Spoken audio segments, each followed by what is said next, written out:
எனது நேசனை யாராவது நோவினைப்படுத்தினால் அவனுக்கு எதிராக நான் போரை அறிவிக்கிறேன். நான் கடமையாக்கிய விடயங்களை கொண்டே தவிர என்னை யாராலும் நெருங்க முடியாது. ஒரு அடியான் சுன்னத்தான வணக்கங்களை செய்து கொண்டே இருப்பான் நான் அவனை நேசிக்கும் வரை. அவ்வாறு நான் அவனை நேசித்து விட்டால் அவன் பார்க்கின்ற கண்ணாக மாறுவேன், அவன் கேட்கின்ற காதாக நான் மாறுவேன், அவன் பிடிக்கின்ற கையாக நான் மாறுவேன், அவன் நடக்கின்ற காலாக நான் மாறுவேன். அவன் என்னிடம் கேட்டால் நான் கொடுத்து விடுவேன், அவன் என்னிடம் துவா கேட்டால் பதிலளித்து விடுவேன், அவன் என்னிடம் பாதுகாப்பு தேடினால் நான் அவனை பாதுகாத்து விடுவேன். நான் எந்த ஒரு விடயத்திற்கும் தயங்குவதில்லை, ஒரு முஃமினுடைய உயிரை கைப்பற்றும் விடயத்திலே தவிர. அவன் மரணத்தை வெறுக்கிறான், நான் அவனுக்கு நோவினை செய்வதை வெறுக்கிறேன் என்று அல்லாஹ் கூறியதாக நபி அவர்கள் கூறினார்கள். அல்லாஹ்வின் நேசர்களுக்கு நோவினை செய்தால் அல்லாஹு தாலா அவன் மீது போரை அறிவிக்கிறான். உலகிலும் மறுமையிலும் அவனை கடுமையாக தண்டிப்பான். அல்லாஹ்வின் நேசர் என்றால் யார்? அவன் இறையச்சம் உள்ளவன், இஹ்லாஸான முறையில் அல்லாஹ்வை வணங்கியவன், அல்லாஹ்விற்காக அவன் ஏவிய விடயங்களை எடுத்து நடந்தவன், அவன் தடுத்த விடயங்களை விட்டு முற்றிலும் தவிர்ந்து கொண்டவன். இந்த நிலையை எப்படி அடைவது? அவன் கடமையாக்கி விடயங்களை கொண்டே தவிர அதை நெருங்க முடியாது. வெறுமனே தஹஜ்ஜத் தொழுது தர்மங்கள் மட்டும் செய்து கடமையான தொழுகையை விட்டும் நோன்பை விட்டு வாழ்ந்தால் அந்த இடத்தை நாங்கள் அடைய முடியாது. அவனை நீங்கள் நெருங்க வேண்டுமானால் முதல் நிபந்தனை அவன் கடமையான விடயங்களை நாங்கள் செய்ய வேண்டும். இரண்டாவது அல்லாஹ் கூறுகிறான், அவன் கடமையான விடயங்களை நிறைவேற்றிய பின்னர் அவன் சுன்னத்தான வணக்கங்களை ஒவ்வொன்றாக செய்து கொண்டே இருப்பான் நான் அவனை நேசிக்கும் வரை. சுன்னத்தொழு ஆரம்பிப்பான், பிறகு தஹஜ்ஜத், பிறகு வித்ர், பிறகு தான தர்மங்கள் போன்ற விடயங்களை அவன் செய்து கொண்டே இருப்பான் நான் அவனை நேசிக்கும் வரை. இவ்வாறு நான் அவனை நேசித்து விட்டால் அவன் பார்க்கின்ற கண்ணாக நான் மாறுவேன். அல்லாஹ் அவனது கண்ணை பொருட்படுத்தி விடுவான். அந்த கண் அல்லாஹ் தடுத்த விடயங்களை பார்க்காது, பார்ப்பது அவனுக்கு வெறுப்பாக இருக்கும்.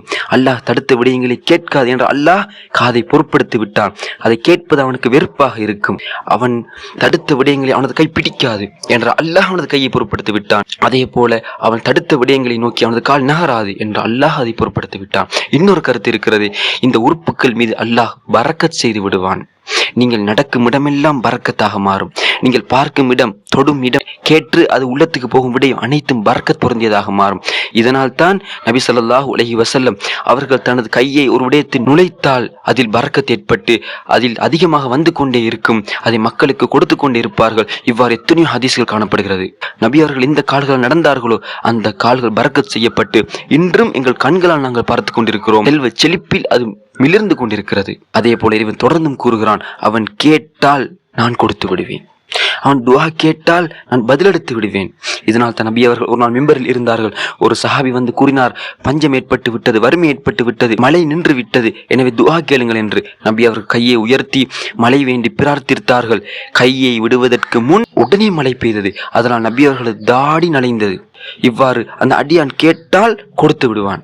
அதே போல அவன் ஒன்றை விட்டு பாதுகாப்பு தேடினால் உடனே அல்லாஹ் பாதுகாத்து விடுவான். நபி யூசுப் அலைஹிஸ்ஸலாம் அந்த பெண்கள் அழைத்த போது அல்லாஹ்விடம் பாதுகாப்பு தேடினார்கள். அவரை அல்லாஹ் உடனடியாக பாதுகாத்து விட்டான். ஆனால் நாங்கள் எத்தனையோ இடங்களில் எத்தனையோ பாவமான காரியங்கள் நடப்பதற்கு முன் பாதுகாப்பு தேடுகிறோம். ஆனால் நாங்கள் அந்த பாவத்தை செய்கிறோம். அல்லாஹ்வோடு கடமையான விடயங்களிலும் நஃபீலான விடயங்களிலும் நாங்கள் நடந்து கொண்ட முறைதான் அதற்கு காரணம். அதே போல அல்லாஹ் கூறுகிறான், நான் எதற்கும் தயங்கியதில்லை, ஆனால் ஒரு முஃமினின் உயிரை எடுப்பதிலே தவிர. அல்லாஹ்விற்கு எதற்கும் தயக்கம் இல்லை, ஆனால் ஒரு முஃமினின் மீது கொண்ட அதீத இரக்கத்தின் காரணமாக, அவன் மீது கொண்ட அதிக கவனத்தின் காரணமாக அல்லாஹு தஆலா ஒரு விடயத்திற்கு தயங்குகிறான், அவனது உயிரை எடுப்பதற்கு.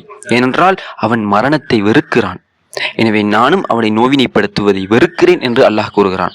என்றாலும் அந்த முஃமினுக்கு தான் தயார்படுத்தி வைத்த சுவர்க்கத்தை கொடுப்பதற்காக, அங்கு இந்த முஃமினோடு இன்னும் நல்ல முறையில் நடப்பதற்காக இறைவன் அவன் வெறுத்தாலும் அந்த உயிரை எடுக்கிறான்.